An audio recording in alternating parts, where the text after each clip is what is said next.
Hi everybody. We're gonna do not. Oh man, I just had some coffee. We are gonna do a chapter from the Heir. The good thing is that I put my books in an easy to find spot. The bad thing is that I have to get my reading spot set up. So I can get ready to read. Some of my books look the same. Anyway, if you like the books, if you like the chapters, please don't forget to comment, subscribe, and share. It's very important that you comment, subscribe, especially the comments. The comments do help a lot with feedback. Helps me know if you really enjoy. If you don't, I will not do these as often or do as many books. You know, it's hard to do it to an audience it's hard to do it to an audience if you don't know if the audience exists. I'm going to be charging my phone at the same time, so just bear with me. Also let me know if the talking in the beginning and stuff like that, little things like that, let me know, like negative and positive feedback are important. But please, subscriptions, feedback, comments in general about, oh my gosh, these are books and it's like, I want to know what you guys think, I have fun reading these, and that's why I decided to share them too. Not just because I like them. I mean, that's like 90% of why I do this. But it's no fun if, there's no one to share it with. Kind of like talking to a wall versus talking to your friends. So, just keep that in mind. I can't believe it. Tomorrow's December, so... yeah, now you know how I record my stuff a little bit ahead of time. Today's November 30th, so everything is scheduled a little bit early sometimes. Sometimes the chapters come out early. So if you guys would let me know if you actually enjoy the books, I would know to stop recording the chapters ahead of time as well. Yeah. Let me know. Anyway, the Heir, Chapter 15. I fully believed my current state was not my fault, even in the slightest. I knew who was to point the finger at, and they were all the other slaves,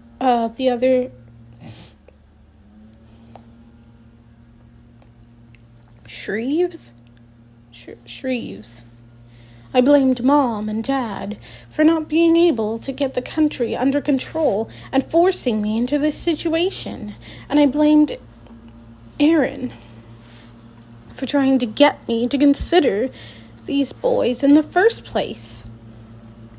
I was going to be queen, and a queen could be many things. But vulnerable wasn't quite one of them. Last night's interlude with Heir made me sure of several things. First, I was right about the selection. There was no way I could possibly find a companion under these circumstances, and I considered it miraculous that anyone had in the past. Forced openness with scores of strangers could not be good for one's soul. Second, if I ever did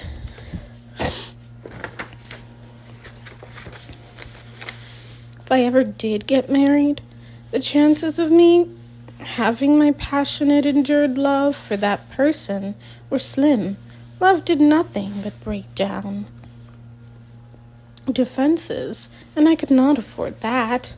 I already gave so much affection to my family that I knew they were my weakness, Dad and Aaron in particular. It was hard enough to imagine doing that for myself on purpose. Doing that to myself on purpose.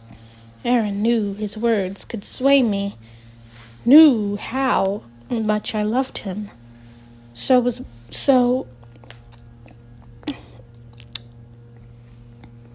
That was why.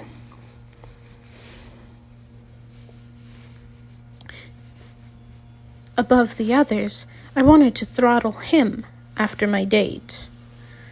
I went down to breakfast, walking with determined steps as if nothing had changed. I was still in control, and a bunch of silly boys were not going to take over my world. My plan for today was to get back to work. There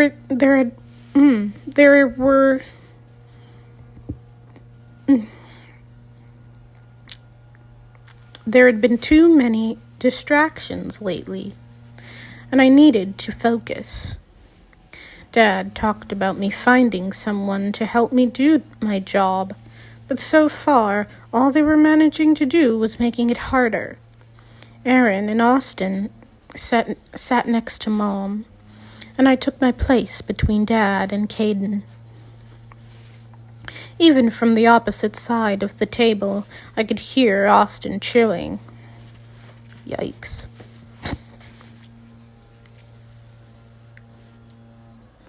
"You all right, sis?" Caden asked, pausing between heaping spoonfuls of oatmeal. "Of course. You look a little stressed. You would too if you were going to run the country." "You would too if you were going to run the country," I teased.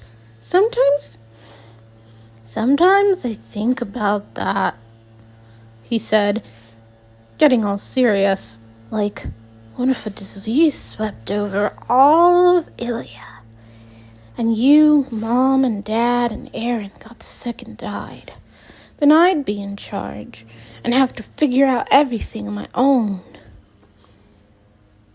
In my periphery, I saw Dad lean forward, listening to his son.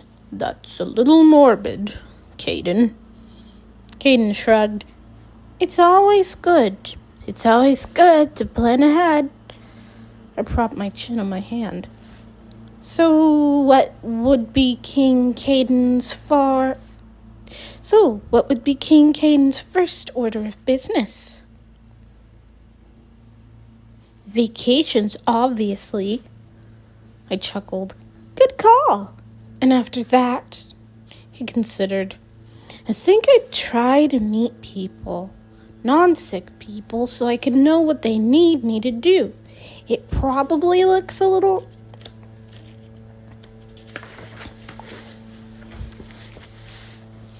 different out there than it does in here." Dad nodded. "That's pretty smart, Caden." "I know." And Caden went back to eating. Imaginary rule at an end. Lucky him. I picked at my food, surreptitiously looking over at Dad. Yes, I'd noticed him looking tired the other night. But that was a one-time thing. Sure, he needed glasses these days, and he had laugh lines surrounding his eyes. But that didn't translate into being worn out. What did Hale know? I peeked around the room. The boys were speaking to one another in hushed tones. I saw everyone chatting with Baden. Burke had spilled something on his tie and was trying to remove it discreetly, and failing, my eyes passed over Hale. happy he wasn't looking in my direction at the moment. At the back of the far table, I saw Henry and Kyle. Eric was translating patiently, and based on all three of their expressions, they were having a pretty good conversation. I was engrossed. I tried for a minute to figure out what they were talking about, but to no avail. I sat there staring at Kyle, watching his hands. It was funny to see the way they gestured to others and gripped at a fork when I knew how well they held a pencil for sketching, or even better, pulled back hair for a kiss. Eventually, Kyle caught me staring and gave me a little nod and a smile. Henry noticed him looking and turned in his chair to give me a wave. I bowed my head in acknowledgement, hoping no one noticed me blush. Henry turned back immediately to say something to Eric, who passed it on to Kyle, who raised his eyebrows and nodded. I knew they were talking about me, and I couldn't help but wonder if Kyle had shared certain details of our kiss. Aunt May might be the only person I could spill all the little details of that kiss to without being completely horrified. I'd be lying if I said that moment in the hall hadn't crossed my mind several times since it happened. Aaron stood, kissing Mom on her cheek before he turned to leave. "Wait, Aaron, I need to talk to you," I said, standing as well. Uh-oh. Pummeling time. See you in a bit, sweetie, Dad said, glancing at me. "I'll be up shortly. I promise."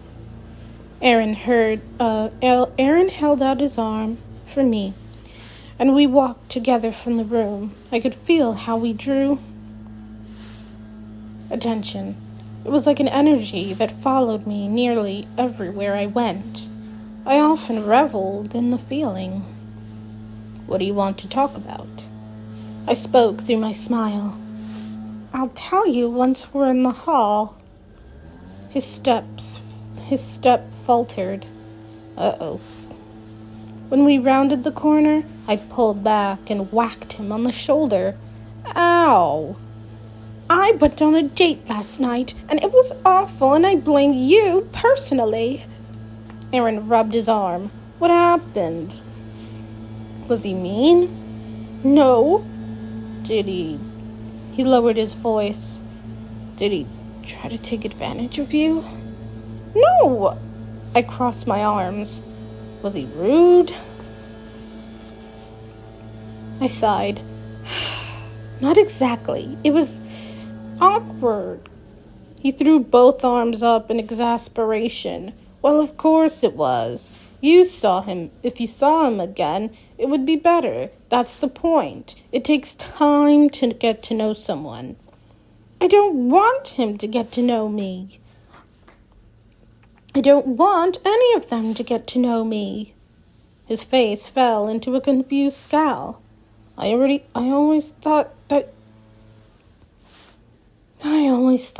you were the one person in the world I would understand no matter what.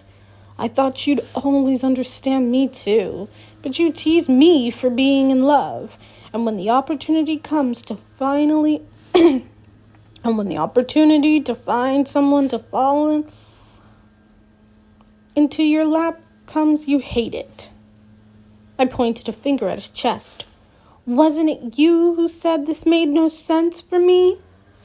Weren't you looking forward to how I could make them squirm? I thought you and I both agreed this was a joke, and now suddenly you're the selection's biggest cheerleader.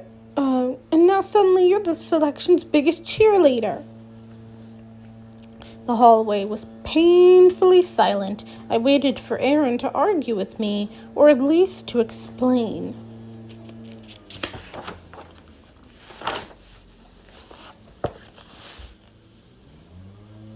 Sorry I let you down. But I think this is about more than a date. You need to figure out why you're so scared. I raised myself to my full height. I'm the next queen of Ilia. I'm scared of nothing. He backed away. Keep saying that, Eadlin. See if it fixes the problem. Aaron didn't get too far down the hall, though. Josie had friends over this morning, and the whole lot of them basically melted at the sight of his face. I recognized one of them from the day in the garden, and only remembered her because she had addressed me correctly. I watched as they gave shy grins and ducked their heads. Aaron, to his credit, was polite as always. Josie has said your mastery of literature is very impressive, one of the girls said. Aaron looked away. She's exaggerating. I do love to read, and I write a little, but only,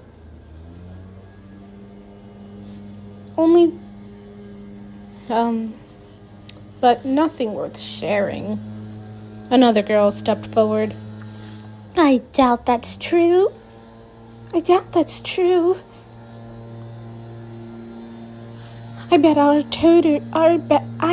tutors would be happy to have you come teach us sometime. I'd love to hear your thoughts on a few of the books we've been reading. Josie clasped her hands together. Oh yes, please, Aaron, won't you come teach us? Her friends giggled at her casually using his first name. Habit from growing up beside him. I'm afraid I have far too much to do at the present. Perhaps another time. You ladies have a wonderful day.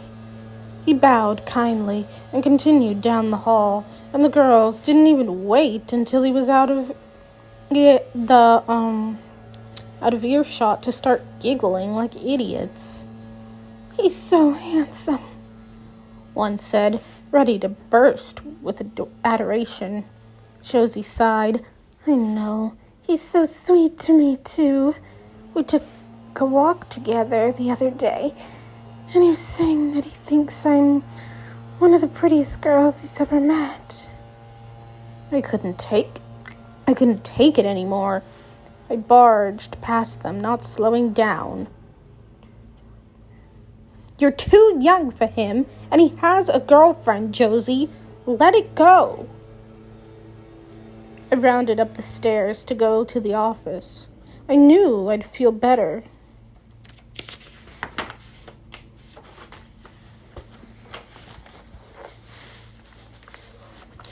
Once I did something manageable, something I could check off a list. See, Josie said, not bothering to lower her voice. I told you she was awful.